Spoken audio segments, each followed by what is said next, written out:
Olá, tudo bem? Então nós vamos para o segundo mês dos PETs de Geografia e eu estou aqui agora com vocês com o material do nono ano, né, já do segundo mês, da primeira semana. Então vocês podem ver aqui, por exemplo, que na primeira semana, já na página 48 e 49, tá? Revolução Industrial, tá? Então ele vai vir assim, ó. Planos de estudo tutorado, nono ano, ensino fundamental, volume 2. O que significa que é para o segundo mês, primeira semana. Então tá aqui língua portuguesa, matemática, ciências e a geografia, página 47 aqui em cima, tá? Aqui em cima explica a interdisciplinaridade, né? O que você pode trabalhar junto, aí vai citar a história, mas o que interessa para nós aqui, as inovações técnicas e transformações espaciais. Né? E a gente começa com a Revolução Industrial. Para tanto, já preparei uma aulinha aqui e a gente vai ver agora Revolução Industrial. A economia já no século XIX, ela já era baseada na troca de manufaturas, né, amplamente trabalhada, mas aí tinha a demografia, né? O que ocorreu foi que a população durava mais, a população já estava livre da escravidão em todos os seus países. O Brasil foi um dos últimos a deixar a escravidão, foi o último, infelizmente, mas você já tinha uma grande parte da mão de obra necessária para as indústrias. As pessoas viviam mais nas cidades do que no campo. Então, aqui está o avanço na saúde, no sistema de saúde da época, com o emprego de vacinas, de xaropes, o que fez as pessoas durarem um pouco mais. A natalidade cresceu, né? E as pessoas duravam um pouquinho mais, então a população aumentou muito.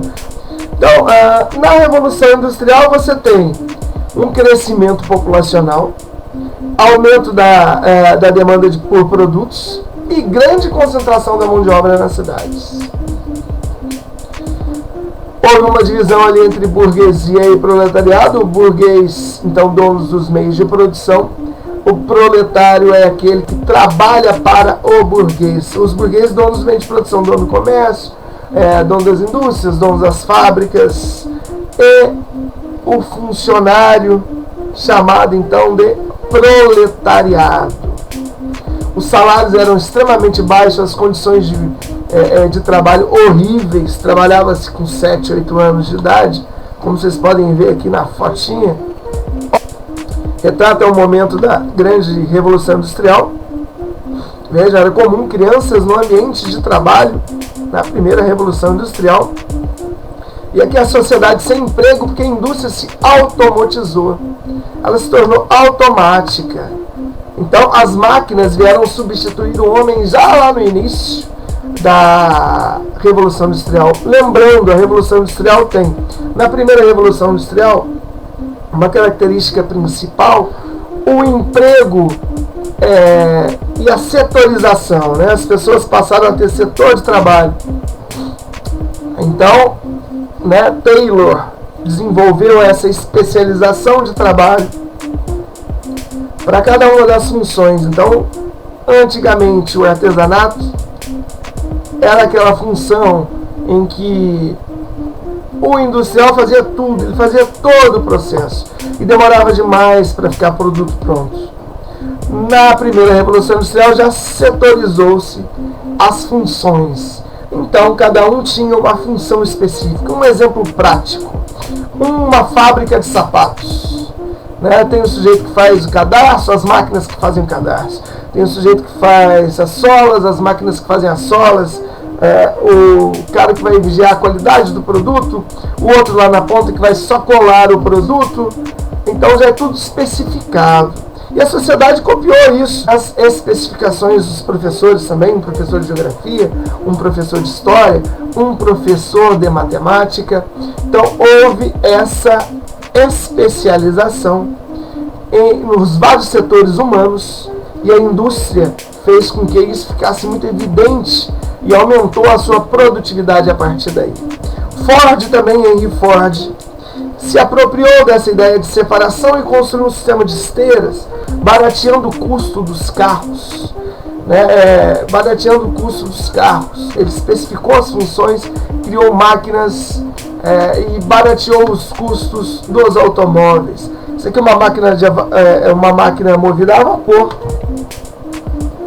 Então, na área de transporte, podemos destacar a invenção de locomotivas a vapor, a famosa Maria Fumaça. Imagina que antes era só o cavalo andava 30 km por hora, passou a andar 100 km por hora uma locomotiva, cortava as cidades em linha reta, chegava a ser uma cidade muito mais rápido do que com cavalo, então deixou-se de usar esse transporte. O transporte tanto de pessoas quanto de cargas passou a ser muito mais ligeiro, trechos eram cortados rápidos. Vejam um carro da época, olha como é que o carro era antes de Henry Ford. Então você tem aqui uma carroceria, o que lembra muito uma charrete, os carros, lembra uma carroça. Por isso a gente chama até hoje de carroceria. Por isso os motores são a cavalo. Isso lembra uma charrete, uma carroça. E os carros eram altos, mas muito ferro no carro, madeira nas rodas, pesados. Então o que Henry Ford fez foi proporcionar a diminuição do tamanho do carro. Ainda tinha o estribo aqui, lembrando da carroceria, as rodas passaram assim emborrachadas, eram mais de madeira. Os motores mais autônomos, mais potentes, o metal muito mais leve, e criou-se o sistema de esteiras, tá vendo? Cada um faz a sua parte na linha de montagem do carro. Até hoje é assim na indústria, porém hoje você tem uma maquinofatura muito mais eficiente, com a utilização nessa terceira revolução industrial de robôs, de automação completa. Então, na primeira revolução industrial, no século XVIII, houve a utilização de máquinas movidas a vapor. Na segunda revolução, já há a utilização de energia elétrica, principalmente de termoelétricas. Na terceira revolução industrial, a utilização de ampla energia de diversas fontes. Na primeira revolução industrial, o principal combustível é o carvão mineral para prover então o vapor. Na segunda revolução industrial já se utiliza muito petróleo, principalmente na queima de combustível, nessa queima de combustível fóssil para gerar energia elétrica. E na terceira revolução industrial já há a utilização de diversas formas, há uma multiutilização de energias variáveis, desde as renováveis às não renováveis. Na primeira revolução industrial há essa setorização do emprego, há essa especialização. Na segunda revolução industrial isso se continua e se aprofunda, com autores renomados como Max Weber. E já na terceira revolução industrial há a questão de você então não mais utilizar somente a separação, mas o controle de qualidade total. Então, a substituição, por exemplo, da ideia de Taylor pela especialização, o aprofundamento dela, pelo toyotismo, just in time, você produzir com o menor número de estoque, você produzir apenas sob encomenda, ou limitar um estoque mínimo. Isso surgiu no Japão, devido à necessidade do seu território ser muito pequeno e da indústria japonesa ter sofrido com a guerra. Então, você tinha a necessidade de produzir rápido para aquele cliente, de maneira muito integrada, todos tinham que saber as suas funções ali dentro e as funções do outro para poder cobrar a qualidade total. Então essa separação passou a ser substituída pela qualidade total, o just in time, a produção em tempo para entrega, você entregar o produto já pronto, de forma muito rápida, sem a necessidade de ter grande quantidade de estoque.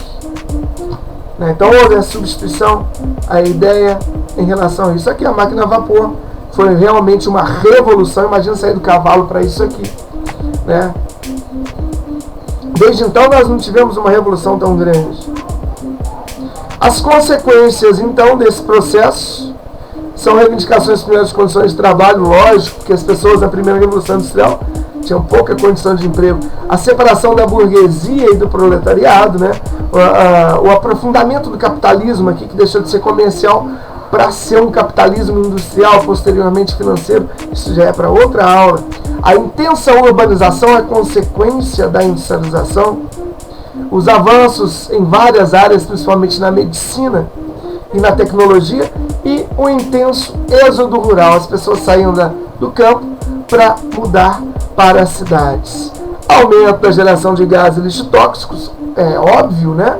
A indústria passou a poluir muito mais, e a passagem do capitalismo comercial para o industrial. Espero que tenham gostado. Essa foi a aula de hoje. Até semana que vem.